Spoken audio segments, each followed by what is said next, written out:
Aleluia, Jesus. Te adoramos, ó Deus.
Muito obrigado, Senhor, por nós estarmos aqui, ter esse tempo de adoração e exaltação ao teu santo nome, ó Deus. O Senhor é merecedor de toda a honra, de toda a glória, de todo o louvor, de toda a exaltação. Muito obrigado, Senhor, pela tua bondade e pelo teu amor, Senhor. Aleluia, Deus. Aleluia.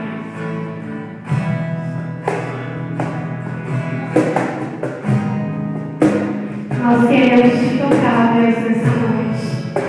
Como aquela mulher, Senhor, no fluxo de sangue, acreditou no meio daquela multidão, ó Deus, que ela podia alcançar, Senhor, que ao menos se ela te tocasse, ela seria curada. Nós precisamos de cura, Senhor, todos os dias. Nós precisamos do teu corpo todos os dias, do teu sustento, ó Deus. Nos ajuda, Senhor, como o Senhor ajudou aquela mulher. Em nome de Jesus, nos cure, Senhor, em nome de Jesus. Se eu apenas te tocar, um milagre viverei em minha vida.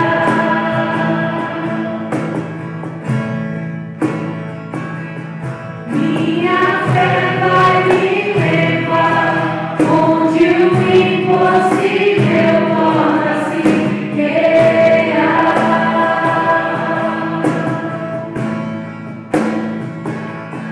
Meu milagre vim buscar, só você pode mudar minha história.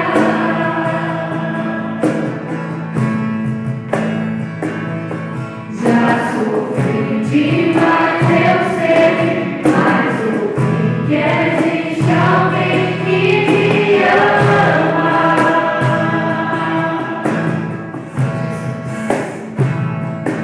Já sofri demais, eu sei, mas o que existe alguém que me ama, que me ama.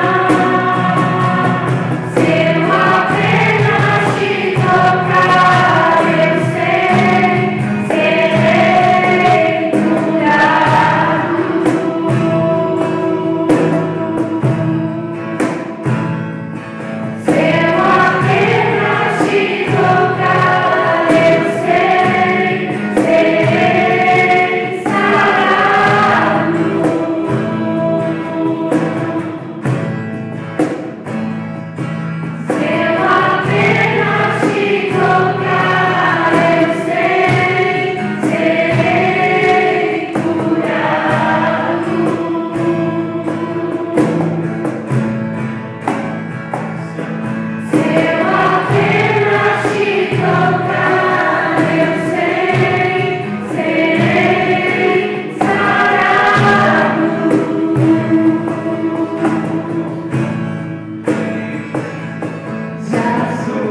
Essa atitude de louvor a Deus, lá na carta que Paulo escreve aos Coríntios, no capítulo, sua primeira carta, no capítulo 16, lá para o final da carta aos Coríntios, primeira carta de Paulo aos Coríntios, no capítulo 16, a partir do verso 1, a palavra de Deus nos diz assim: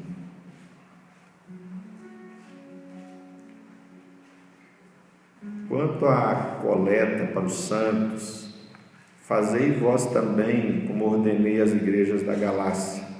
No primeiro dia da semana, cada um de vós ponha de parte em casa conforme sua prosperidade, e vá juntando, para que se não façam coletas quando eu for. E quando eu tiver chegado, enviarei com cartas para levarem as vossas dádivas a Jerusalém, aqueles que aprovardes. Se convier que eu também vá, eles irão comigo. Amém? Então isso é orientação do apóstolo Paulo aos irmãos de Corinto com relação ao levantamento dos recursos que seriam destinados a Jerusalém, mais especificamente às viúvas em Jerusalém, a um povo que precisava ser assistido, socorrido, e a igreja entendia, os irmãos entendiam, Paulo entendia que era compromisso deles com Deus, socorrer esse povo, essa gente, a quem Deus queria também mostrar o seu amor. Quando a gente traz à frente o dízimo, a nossa oferta, é bom que a gente também tenha em mente isso, que através do nosso recurso, Deus também manifesta o seu socorro, o seu amor às pessoas que de algum modo são assistidas por esse recurso, são abençoadas por esse recurso. E o apóstolo Paulo orienta aos irmãos que cada um separe conforme a sua prosperidade. Ninguém precisa trazer mais do que pode, ninguém precisa dar o que não tem, ninguém precisa se endividar para dar, porque se alguém se endivida para dar é porque não dá do que tem. Mas conforme recebemos de Deus, na medida que recebemos, assim nós compartilhamos. O apóstolo Paulo orienta no verso 2, ou seja, conforme prosperidade de cada um, e sempre orienta lá na segunda carta aos Coríntios que isso seja com alegria, com gratidão. Então esse é o momento de você, conforme a sua prosperidade, conforme o que Deus tem te dado, trazer ao altar o seu dízimo, a sua oferta, em nome de Jesus. Faça isso.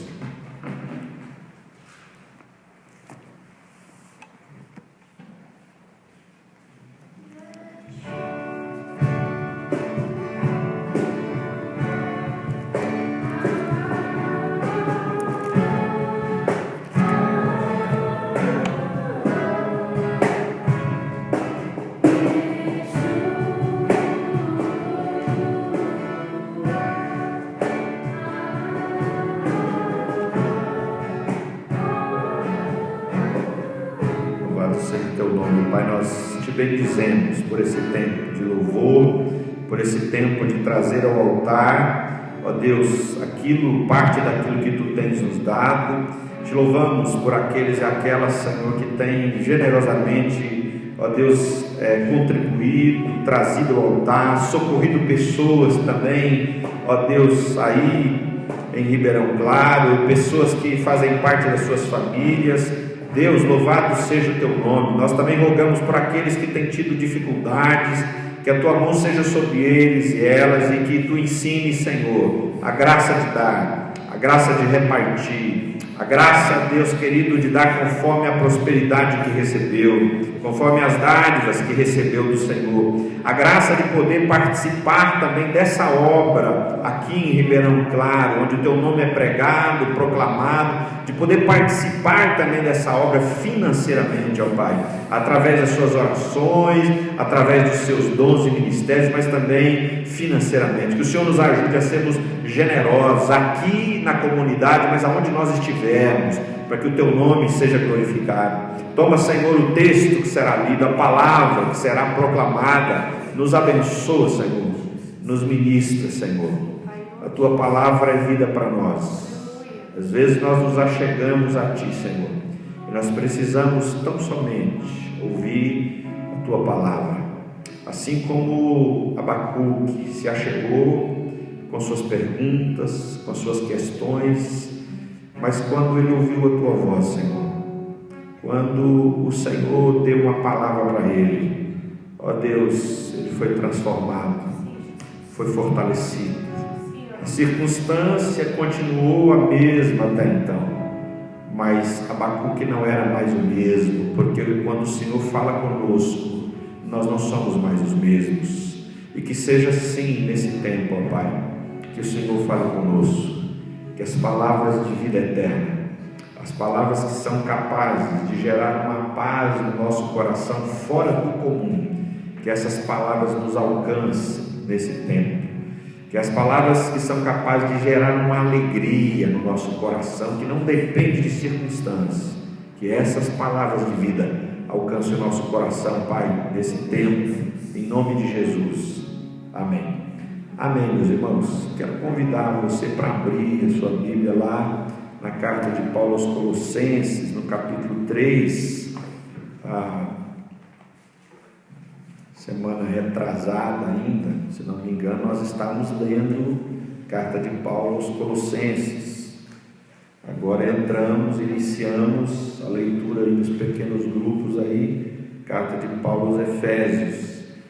No capítulo 3, verso 12, da carta de Paulo aos Colossenses, a palavra de Deus nos diz assim, capítulo 3, verso 12, diz o seguinte: revesti-vos, pois, como eleitos de Deus, santos e amados, de ternos afetos de misericórdia, de bondade, de humildade, de mansidão, de longanimidade, suportai-vos uns aos outros, perdoai-vos mutuamente, caso alguém tenha motivo de queixa contra outrem. Assim como o Senhor vos perdoou, assim também perdoai vós. Acima de tudo isso, porém, esteja o amor, que é o vínculo da perfeição. Seja a paz de Cristo árbitro em vosso coração, a qual também fostes chamados em um só corpo, e sede agradecidos. Habite ricamente em vós a palavra de Cristo, instruí-vos e aconselhai-vos mutuamente em toda a sabedoria, louvando a Deus com salmos, hinos e cânticos espirituais, com gratidão em vosso coração. E tudo o que fizerdes, seja em palavras, seja em ação, fazei-o em nome do Senhor Jesus, dando por Ele graças a Deus Pai. Amém. Amém, meus irmãos. Que o Senhor continue nos ministrando, nos abençoando. Amém? O Paulo escreve essa carta para os de Colossos, uma igreja uma cidade pequena, mas que Paulo se preocupava também com o que acontecia ali, porque ali crescia a semente do Evangelho. E nessa altura da carta, o apóstolo Paulo começa a falar algumas coisas, sempre relacionadas evidentemente à vida cristã, e começa a usar a expressão morte e ressurreição, que é o que acontece com Jesus. Jesus é sempre o modelo para abordar qualquer assunto na fé cristã. Isso aqui, a princípio, lendo, me faz pensar, por exemplo, no equívoco nosso de entendermos a fé cristã apenas como morrer para a carne, morrer para o mundo, de entender que a fé cristã, por exemplo, é só aquela experiência de alguém que tinha um vício, agora não tem mais, vivia na imoralidade, agora não vive mais, fumava, não fuma mais, mentia, não mente mais. Essa é apenas uma dimensão, mas é apenas uma dimensão. Eu diria que é apenas parte do processo da vida cristã. Por que parte do processo? Porque se você olhar à volta, essas paredes nunca mentiram, nunca fumaram, essas paredes nunca praticaram algo que você ou eu julgaríamos imoralidade. Mas nem por isso essas paredes vivem uma vida cristã, porque são paredes.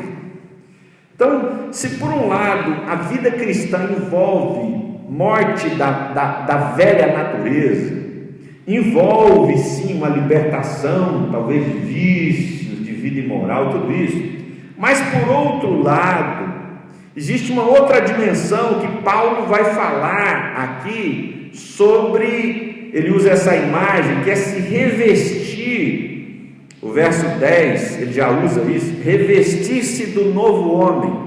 A gente precisa tirar a roupa do velho homem, que significa morrer para a vida antiga, morrer para o Adão, morrer para o pecado, para a natureza corrompida, mas não é só isso, é nascer para Deus. A gente precisa tirar a roupa velha e vestir roupa nova. Isso Jesus trata de uma maneira um pouco diferente, quando ele diz assim: olha, um homem que foi lá liberto, e de repente ele vai lá, arruma a casa, e usa essa imagem da casa, né, que é arrumada.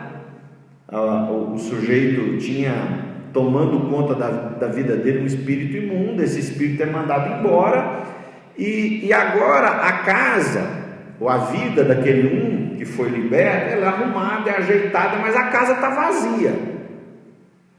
Aí depois aquele espírito vem e chama para sua companhia mais 7, se não me falha a memória, vem, olha para a casa está arrumada, está bonita, mas está vazia. E aí ele vem com mais 7, e a situação daquele cidadão se torna 7 vezes pior do que era antes. O Evangelho fala um pouco dessa ideia de que não adianta eu arrumar a casa, ajeitar a casa, adornar a casa, enfeitar, pintar a casa, mas a casa está vazia. Não adianta eu morrer na minha natureza antiga, mas também não nascer para Deus. Não adianta eu tirar a veste suja se eu não me vestir de vestes novas. Agora, o que é se vestir de vestes novas? O que é vestir-se da nova vida? Bom, o verso 12 até o 17 vai falar um pouco disso, sobre o vestir-se da nova vida. Como é que eu me visto? Como é que eu vou tomando posse dessa vida nova? Mas como nós não temos tempo para abordar tudo, eu separei apenas uma parte. Eu separei e destaquei apenas essa parte que diz respeito à questão do uns aos outros. Veja que essa expressão Paulo vai usar em outras cartas, no verso 13, quando ele fala do que envolve essa nova vida. Ele fala, por exemplo, suportai-vos uns aos outros. O verso 13 continua dizendo: perdoai-vos. Alguma tradução vai dizer mutuamente, que é o mesmo sentido, uns aos outros. Quando a gente vai lá para o verso 16, parte B, ele diz: instruí-vos e aconselhai-vos mutuamente. Outra tradução pode ser: aconselhai-vos e instruí-vos uns aos outros. Então a vida cristã, a vestir-se dessa nova vida conforme Cristo, tem a ver com várias coisas, mas uma delas se relaciona com essa dimensão do uns aos outros. Isso significa o seguinte: que a gente não passa por essa mudança sozinho, que a gente não vive essa transformação sozinho. Se orar é importante, que tem a ver com essa minha relação com Deus, a minha vida cristã não é só uma relação com Deus. Aliás, o apóstolo Paulo diz uma coisa impressionante lá em Efésios, capítulo 4, verso 6, se não me engano, quando ele diz assim que Deus está em todos e Ele age através de todos. Então, quando a gente pensa assim, o que é mais importante? A minha vida com Deus ou a minha vida com os irmãos? Essa pergunta para Paulo é uma pergunta que carrega um problema. Porque para Paulo, lá em Efésios 4, verso 6, o capítulo 4 inteiro vai falar de unidade. Para Paulo não tem diferença, vida com Deus e vida com o irmão. Porque o Deus que Paulo acredita está presente na vida do irmão.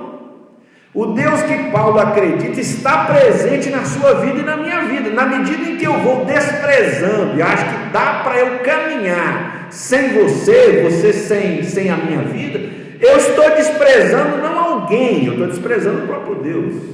Eu estou abrindo mão, não é de uma companhia apenas, de uma amizade apenas, de uma comunhão com pessoas apenas. Eu estou abrindo mão da comunhão com Deus. Eu estou abrindo mão de experiências com Deus.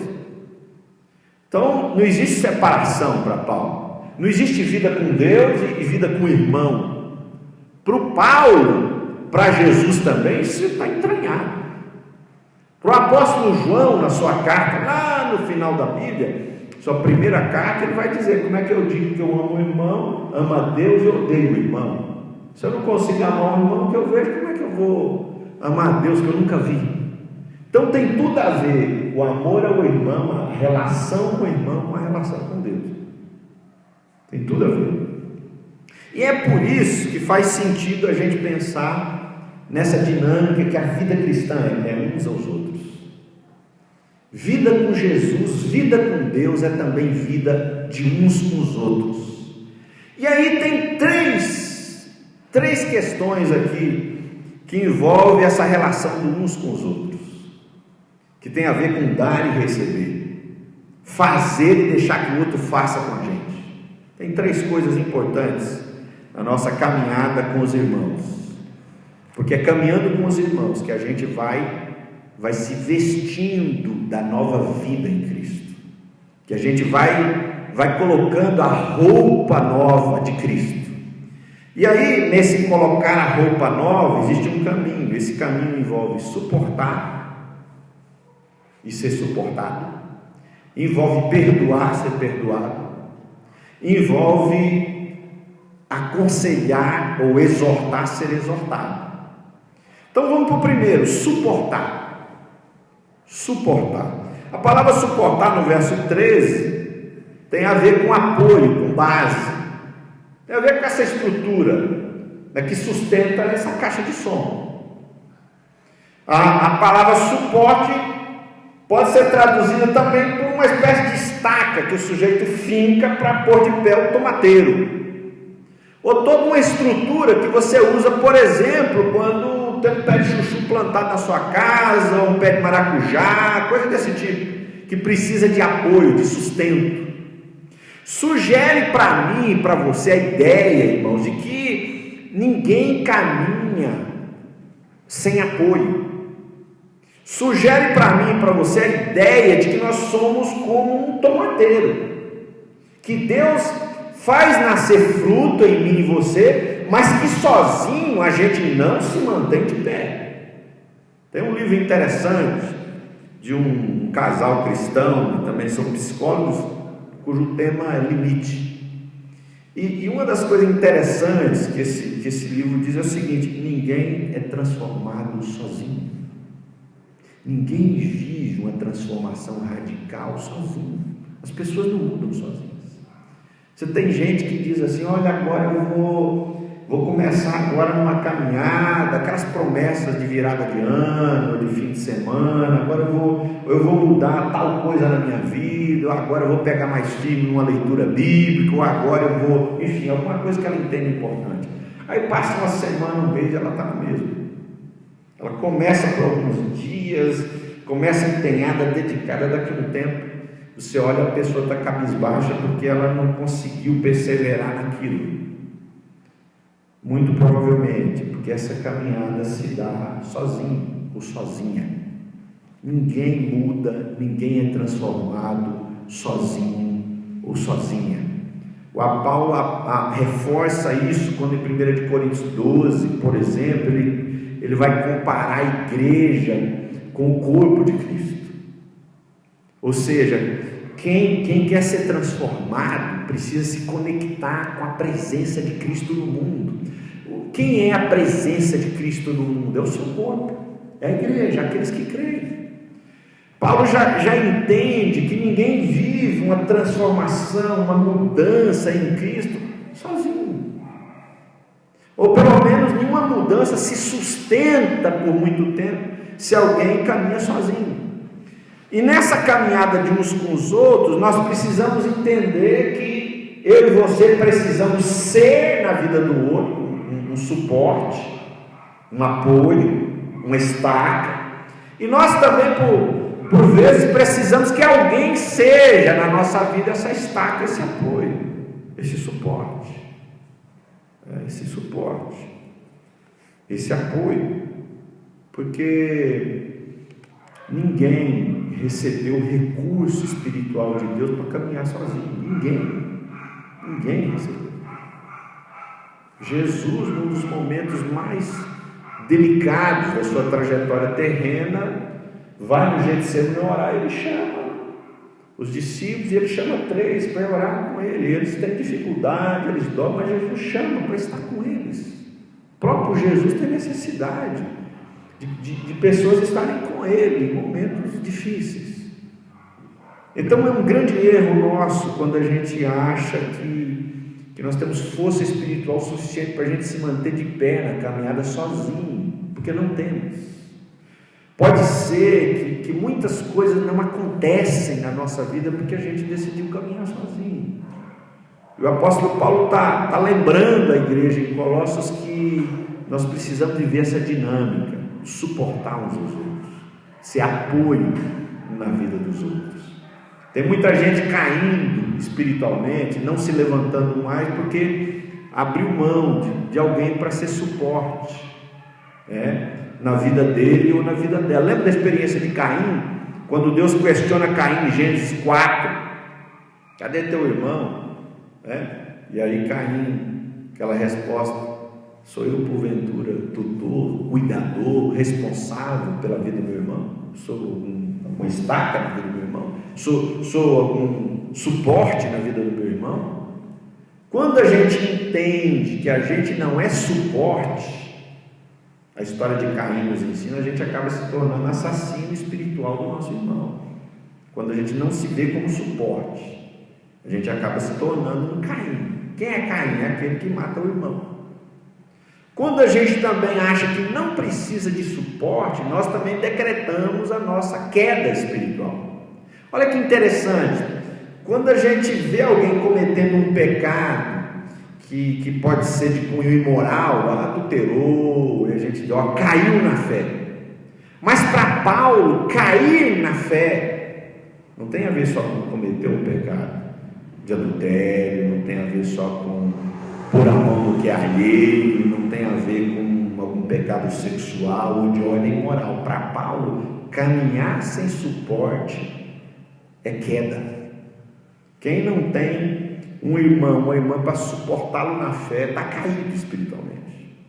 Quando a gente caminha sem estaca, nós estamos caídos espiritualmente, porque a vida cristã se dá assim, a gente toma as vestes de Cristo para nós nessa caminhada. Segunda coisa que Paulo diz aqui é que para a gente se vestir da nova vida de Cristo, a gente precisa suportar uns aos outros, mas a gente também precisa aprender a perdoar.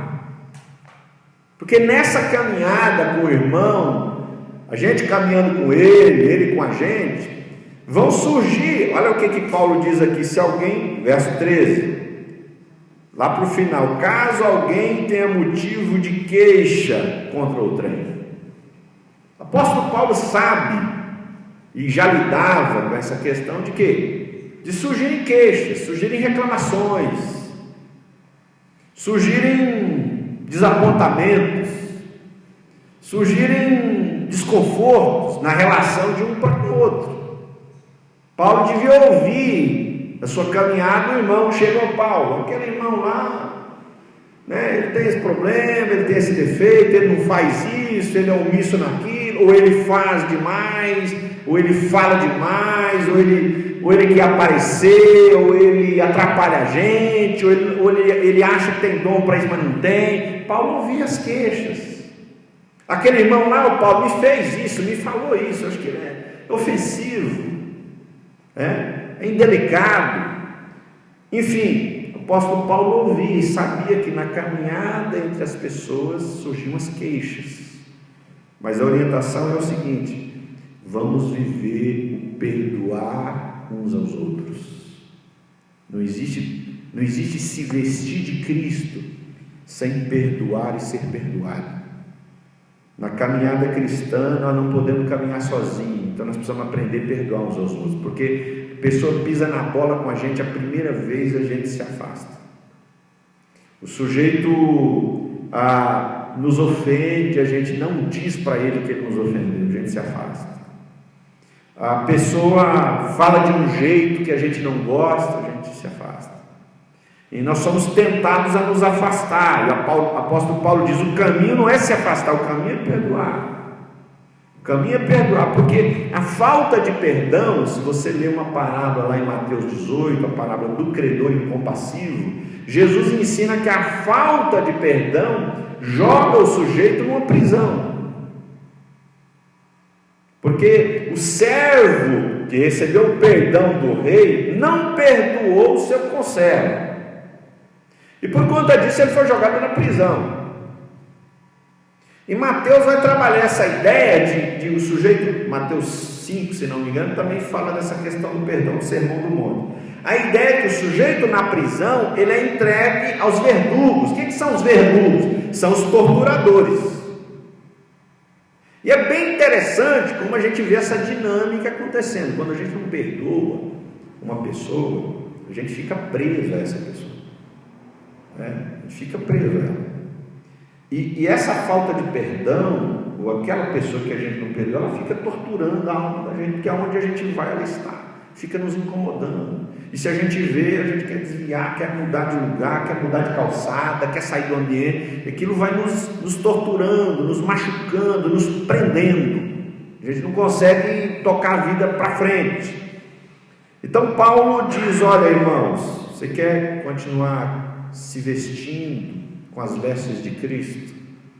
Vamos receber perdão, mas vamos perdoar também. Porque a falta de perdão escraviza a gente, tortura a gente. Existem alguns sofrimentos que nós vivemos que não são por conta de circunstâncias, mas por conta do coração, que não perdoou, que não está disposto mais a agir graciosamente em relação àquela pessoa, que não está disposto mais, se caso vê-la caída na sarjeta, estender a mão para socorrer. Mas pelo contrário, agora o coração começa a desejar o mal daquela pessoa. E o perdão tem a ver com o coração aberto, para abençoar quem ofendeu, para socorrer, se for preciso, quem o ofendeu. Então, vida cristã tem a ver com suportar, tem a ver com perdoar, mas também tem a ver, lá no verso 16, Paulo usa essa expressão: instruí-vos e aconselhai-vos uns aos outros. Outra tradução vai dizer: exortai-vos mutuamente, que tem a ver com mostrar o caminho, a partir da visão correta sobre quem Deus é, o que Deus faz, mostrar o caminho. O que é exortar? O que é admoestar? O que é instruir, aconselhar? Não é dar bronca de ninguém, mas é simplesmente mostrar o caminho. De repente a pessoa saiu do caminho e alguém precisa mostrar para ela o caminho. De repente ela anda por uma outra estrada agora, uma estrada marginal, mas a estrada central do Evangelho é outra. Alguém precisa mostrar o caminho. E Paulo fala de maneiras que muito provavelmente naquela época e ainda hoje são maneiras de nós aconselharmos, exortarmos, instruirmos as pessoas. Ele diz fazer isso com sabedoria. Ele fala como? Louvando a Deus, com salmos, com hinos, com cânticos espirituais. É interessante. Os salmos muitas vezes são queixas, são relatos de sabedoria, mas em outros momentos os salmos são como que testemunhos.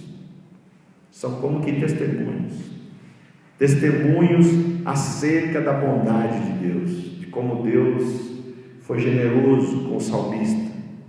Os salmos, em alguns momentos, são expressões de ações de graça, porque lá no Antigo Testamento você não tem, dizem os estudiosos, você não tem uma palavra para dizer para Deus obrigado. Então, para falar para Deus obrigado, o homem temente a Deus, a mulher temente a Deus, contava para as outras pessoas, e às vezes fazia isso através de um salmo, o que Deus fez. Isso era um jeito de dizer para Deus muito obrigado. É contar para as pessoas Por exemplo, no Salmo 40, se não me engano, que Deus me tirou de um lamaçal de lodo, firmou meus pés sobre uma rocha e colocou nos meus lábios um novo cântico, um hino de louvor ao nosso Deus, né? Então esse é um salmo que expressa, é um jeito de dizer para Deus muito obrigado. Quando o salmista vai contando como Deus mudou a sua sorte, como Deus mudou sua história, como Deus transformou sua tristeza em alegria. Esse é um jeito. E quando a gente, nos nossos encontros, nós expressamos nosso louvor a Deus, aí acontece o que Paulo diz aqui: alguém é aconselhado, alguém é instruído, alguém é exortado, enfim, esse é um caminho de nós nos revestirmos das roupas de Cristo. Se eu quero viver uma vida cristã, se eu quero ir tomando posse da nova vida em Cristo, se eu quero fazer parte, irmão, da nova humanidade, porque Jesus está gerando, está formando uma nova humanidade, se eu quero ser parte dessa nova humanidade, desse novo céu, essa nova terra, o caminho passa por suportar, ser suportado, perdoar, ser perdoado, ensinar, ser ensinado, aconselhar, ser aconselhado. Talvez você diz assim: mas eu não, como que Deus vai me usar para aconselhar alguém, instruir alguém? Estou começando agora, ou não entendo praticamente nada de Bíblia, por mais que eu ouça, que eu escute.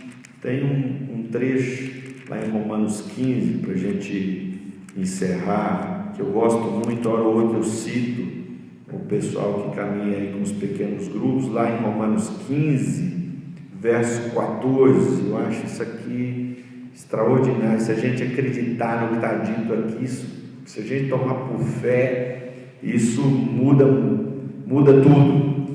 Romanos 15, verso 14, especialmente quando nós pensamos: mas o que eu tenho para oferecer? Ou o inverso, quando eu olho para o meu irmão e penso assim: meu irmão não tem nada para oferecer para mim, o que ele tem para me ensinar? O que essa irmã tem para me ensinar? O que esse jovem tem para me ensinar? Olha só o que Paulo diz, Romanos 15, verso 14, diz assim: e certo estou, meus irmãos, e certo estou. Não diz assim: eu acho, não, certo estou. Outra tradução diz: convicto estou. Essa é a minha convicção, meus irmãos.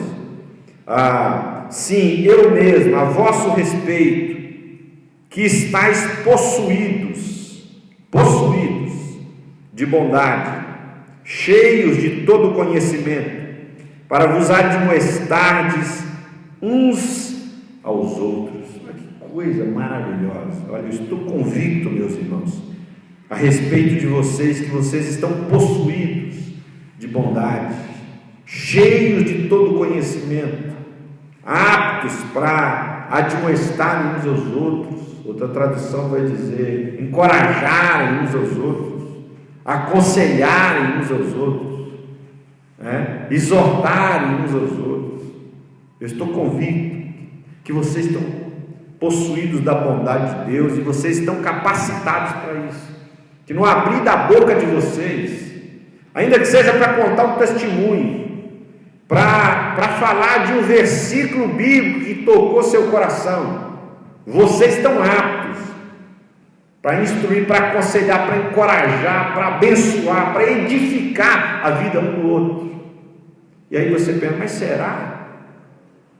mas será que eu simplesmente dizer para o irmão: olha, eu estava lendo a Bíblia, isso aqui me tocou, me fez pensar nisso aqui, será que isso edifica? Paulo diria para você assim: eu não penso será, eu estou convicto, eu estou certo. Essa é a minha convicção, que você não tem um pouco de capacidade, você está possuído de bondade, porque na obra de Deus a gente não ensina por meio do que entra na cabeça, mas a gente ensina por meio do que enche o nosso coração. O que ensina as pessoas na obra de Deus não é a cabeça, mas é o coração. E o que é o coração? É o lugar onde habita aquilo que é tesouro e que é riqueza para nós. Quando você abre a tua boca e fala da palavra de Deus, por mais simples que seja, mas o outro percebe que você não está falando só da Bíblia, você está falando de um tesouro, de uma riqueza, de algo que mexe com você, de algo que tomou seu coração, de algo que possuiu você. E isso é impactante, isso muda a vida das pessoas. Eu quero te convidar para se colocar de pé, para nós orarmos nesse tempo. Antes você vai ouvir uma canção, mas se coloque já em oração. Quem sabe você pensa assim, mas eu já abandonei um bocado de coisa, já abri mão. Eu olho para a minha vida e eu vejo que não vivo isso, eu não faço mais aquilo, eu não mais aquilo outro, eu não. Então, mas você já se desvestiu do velho homem, mas o convite de Paulo é: se revista da nova vida em Cristo, se revista. Quem sabe Deus vai mostrar para você pessoas que você precisa ser suporte na vida delas, pessoas que você precisa perdoar, você precisa se achegar para aconselhar e receber conselho. Coloque-se em conversa com Deus.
bendizemos, te louvamos, Senhor, te damos graças. Tu podes nos levar a esse lugar que é mais perto, esse lugar secreto, onde nós nos rendemos a Ti, onde nós nos curvamos diante de Ti, onde Tu nos ensinas, Senhor,